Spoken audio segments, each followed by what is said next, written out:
A day at the festival. It is February and the weather is fine. Anna and her father go to a festival in the city. It is Anna's favorite time of the year. At the entrance, Anna sees a big red flower. "Wow, this is beautiful," she says. Her father smiles and says, "Let's find more flowers inside." They walk on the clean floor of the festival area. Anna sees 50 balloons in the sky. "So many balloons," she says. They go to the food section. "What do you want to eat?" her father asks.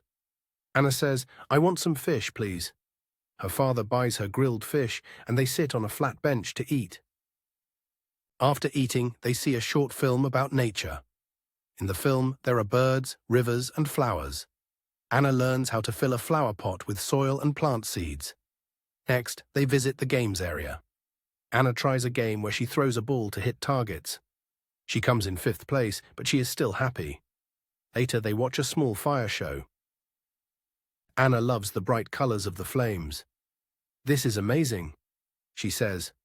As the day ends, Anna and her father prepare to leave.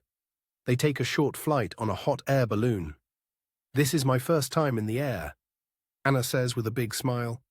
When they land, her father says, "It's time to go home now." Anna sighs, "Okay. Let's finish the day with one more flower." She picks a yellow flower as a final memory. In the car, Anna says, "This was the best festival ever. I will come again next February." Do you want to learn English with fun and simple stories like this one? Subscribe to my channel and start improving your English today. Let's learn together, one story at a time.